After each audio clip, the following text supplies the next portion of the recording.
Hey ladies and gentlemen, welcome back to the channel. As always, it is Nick here, back with your daily crypto news and analysis. And today we are going to be talking about Ripple and XRP. So with that being said, let's just dive in and let's start off with this here. So this video is mainly going to be talking about the truth behind Volante, Ripple, and XRP. I mean, there is so much to really kind of go in depth on here.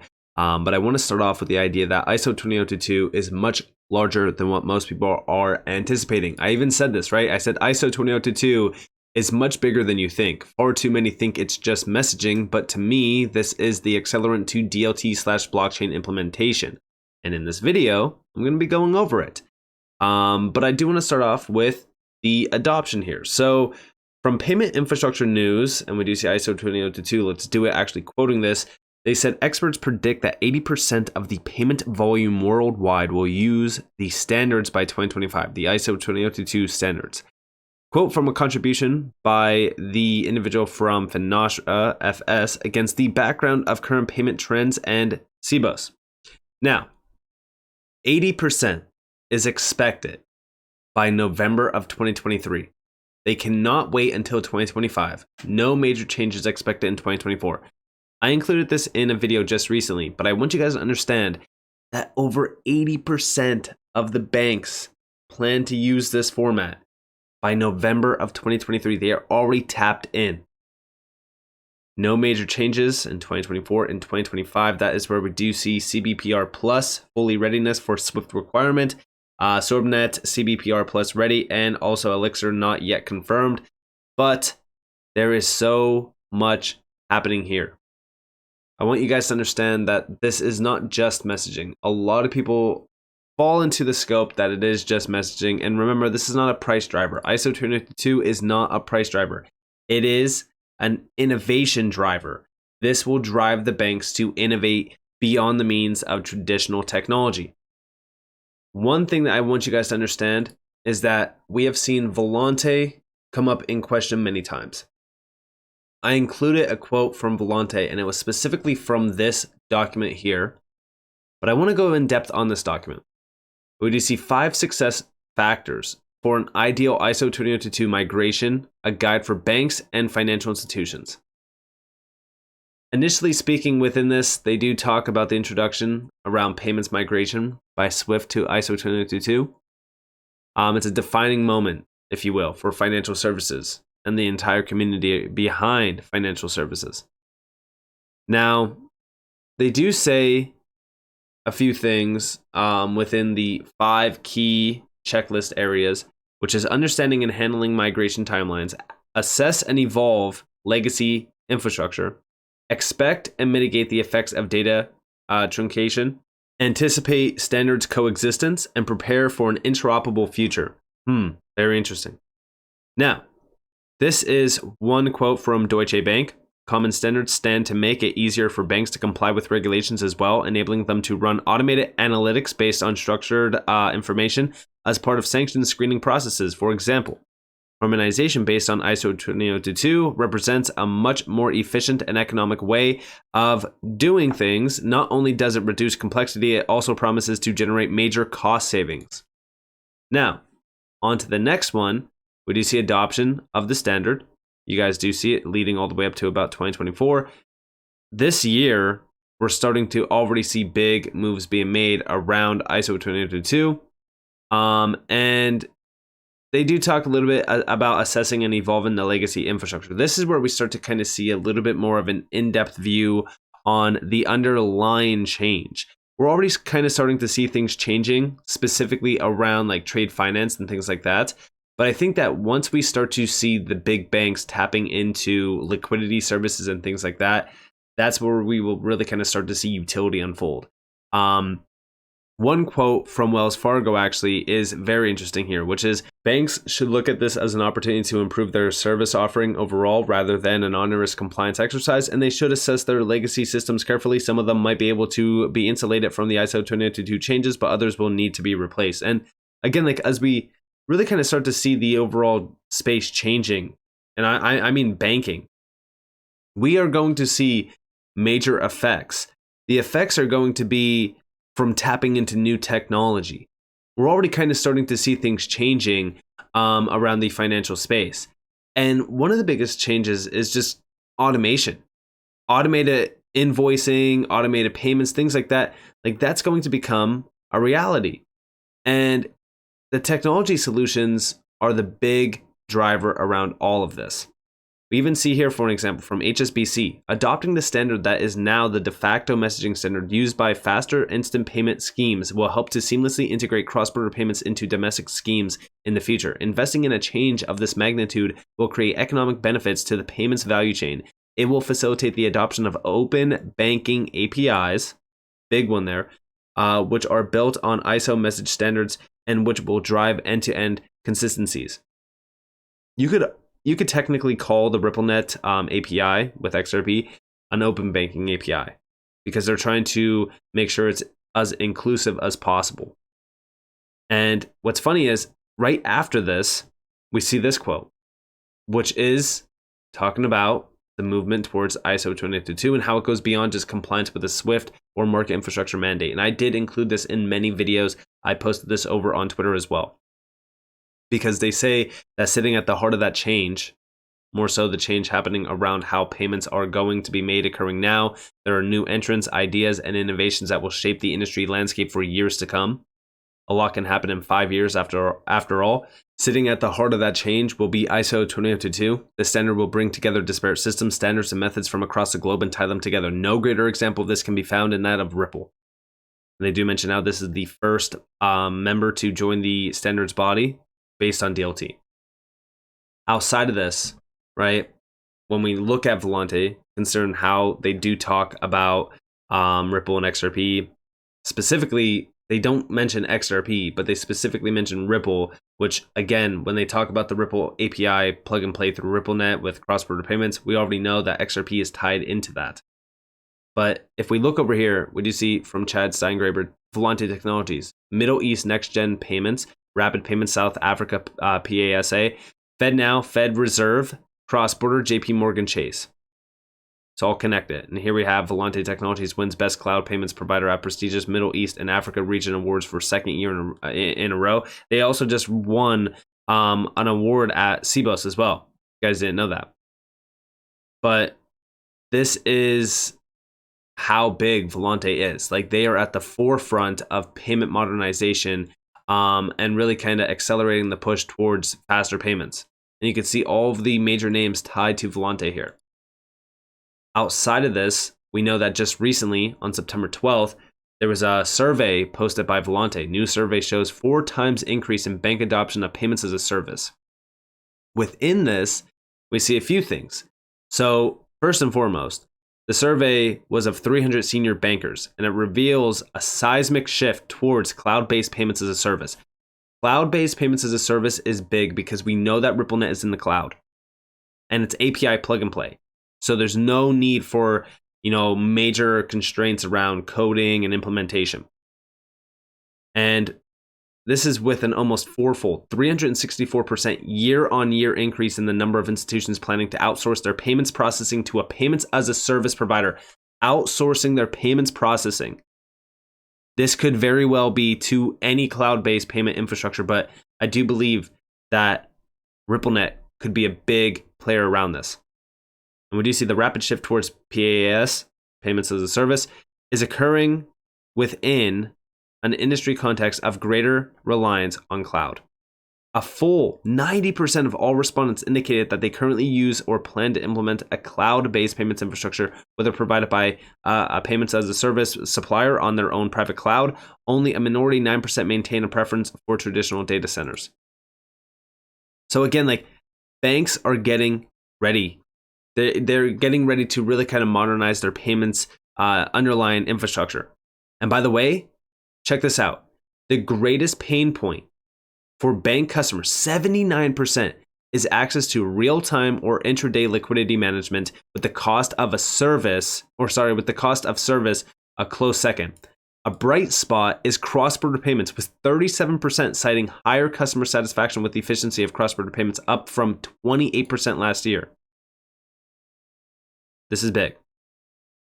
And by the way, we do see an individual from Volante Technologies, EVP Product, Engineering and Services, We expect this survey to spark animated discussions about strategic priorities for banks and their customers. The data clearly shows an overwhelming preference for cloud, and within that, a rapidly growing movement towards working with payments as a service partners.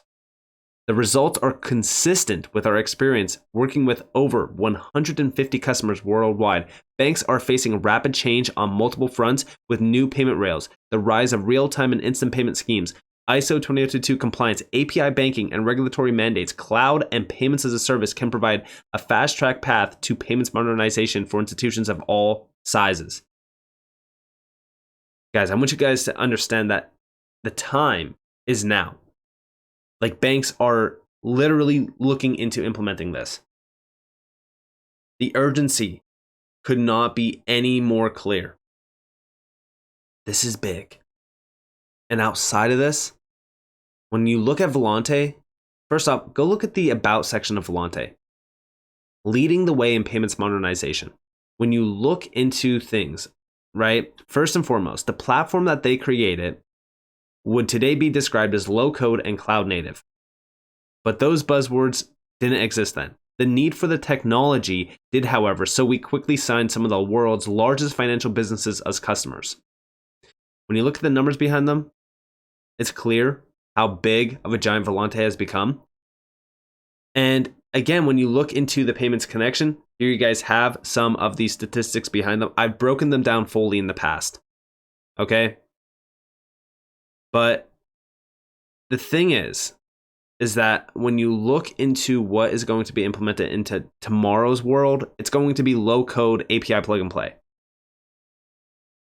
I do think at the forefront of that will be services like RippleNet, because it's so clear that the efficiencies are so big and they are in major demand, as you guys do see from a lot of these surveys. They might be one of a few players, but it doesn't matter. Like, just being one player within this world is huge. And again, when we look at what's happening here, we even see here, looking ahead, we're only getting started. Many countries have yet to embark on their cloud journey. Many payment types are not yet real-time or ISO 20022 compatible. There is a vast unmet demand for API-based payments and banking-as-a-service solutions. The potential of payments data remains largely untapped. Crucially, nearly 2 billion people lack access to banking services. As the world moves towards increasing digitalization, we believe that technology providers must lead the way in helping financial businesses serve the broadest possible spectrum of customers. By staying true to our mission, we can extend the benefits of Volante solutions to every corner of the world and champion financial inclusion for all. The future is bright. And Volante, like I said, I think that Volante is one of the biggest connections for Ripple. Why? Look at all of the players tied to Volante. Like, outside of this, look at the partners list, right? So within this, there's only a few partners listed. For example, we have the cloud infrastructure partners, which, by the way, like, there's a lot more than this, I'm pretty sure, but these are just like the big names. Same for technology infrastructure partners. And then we have the industry association partners. We work with global, regional, and local industry associations to ensure that we're on top of the latest industry trends and are a part of the industry's most strategic conversations. Look at the names here. You have Nacha, you have US Faster Payments Council, you have Ripple, and then you have Swift.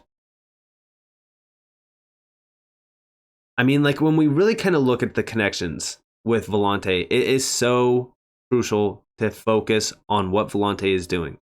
A lot of people will say, no, it's a big nothing connection, blah, blah, blah, whatever. I personally am looking at everything around Volante. Anything I can get my hands on, I'm looking into Volante.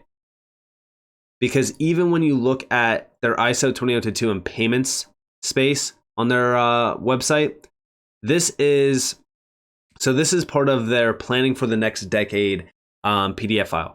This is 6 of 9. It's on their website. Now, within this, we do see a few things. First off, the adoption of the standard is one of the most impactful and widely underestimated developments in the global payments industry to date, which I completely agree with, because, listen, because we look at what's happening here, everything is changing.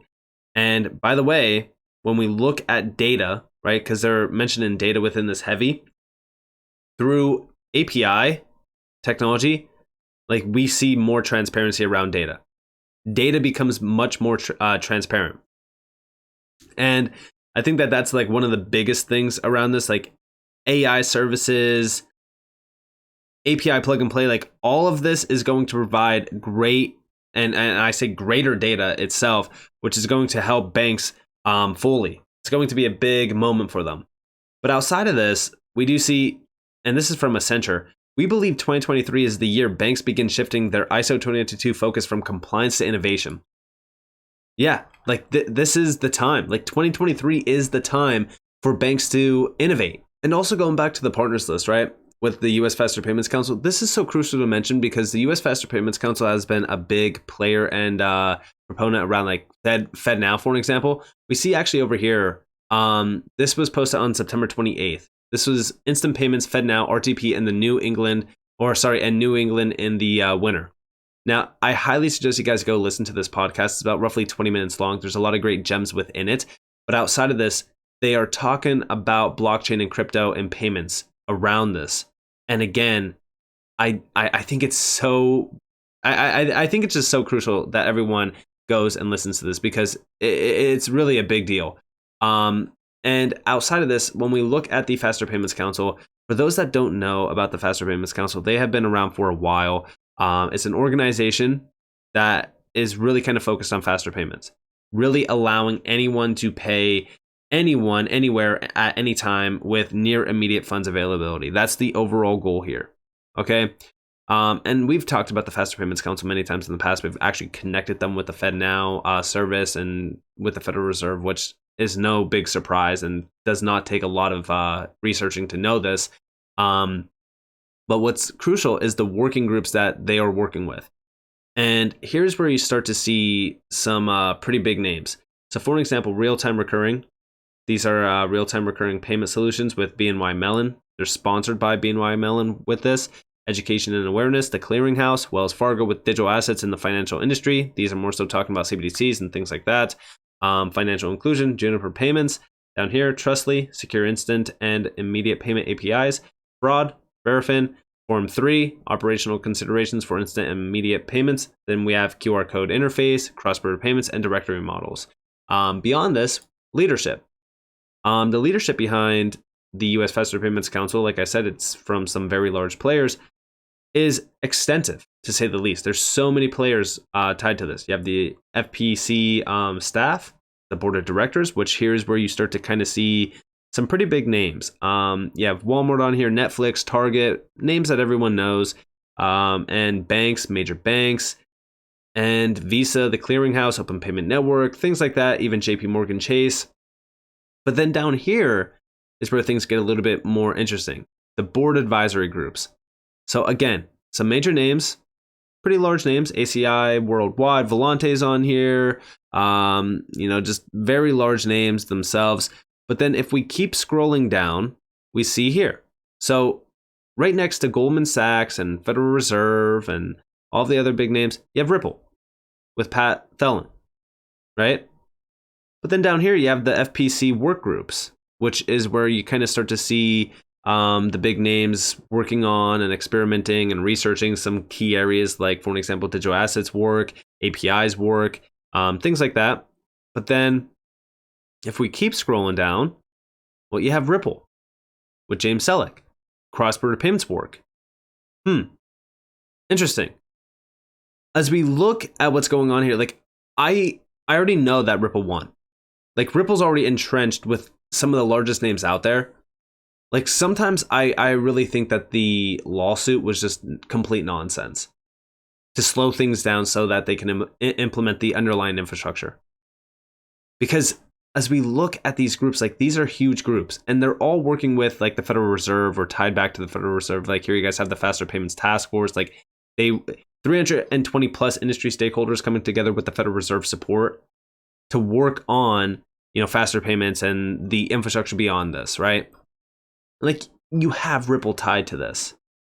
And then you have Volante tied to it with Ripple, of course, tied to Volante. I mean, like going down the list, you could find Ripple's name next to every single major player out there. Like to me personally, as we look at things happening and as we look at how fast things are happening as well, there is literally no surprise that Ripple is tied to all of this, because you could see it. You can literally see how it's all coming together.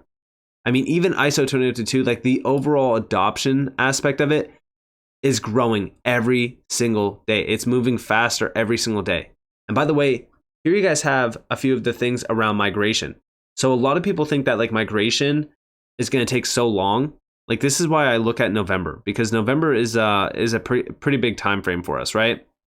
Here we have us could be expected from an ambitious global market. Changes like ISO 2022, the involvement of so many market participants have led to timelines and implementation rulebooks diverging as time moves on. SWIFT and PMIs across the globe have adopted similar strategies, which can be broadly defined as the following: a one-step big bang migration for the entire network, multiple step-phased approach where new standards and messages are gradually adopted, participant-led projects in which market members move separately. I actually think that we're in this first approach, a one-step big bang migration. And the reason why I say that is because 80% by November of this year, like this is no joke.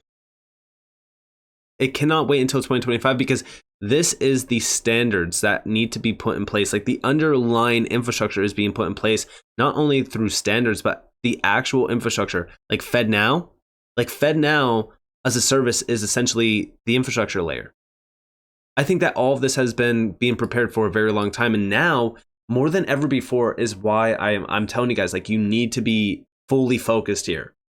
Like outside of price, we need to be fully focused here because like all of this is happening in real, like we're seeing everything happening in real time and things are moving faster than ever before. And I'm telling you, like Ripple has been entrenched in this game forever. They already built all of the connections that they need to.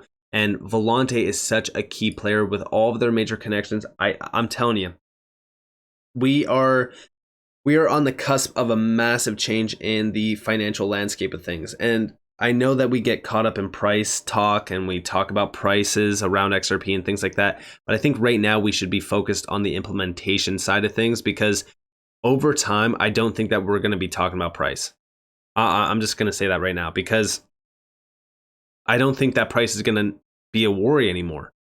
I don't think that we're going to have to worry about price action, too much after, a certain amount of time. And when we get to that point, I think that it's going to be very, very exciting in the space, because we have been waiting forever for all of the big things to happen. But I want you guys to realize that these things take time. Evolution takes time, but we are there.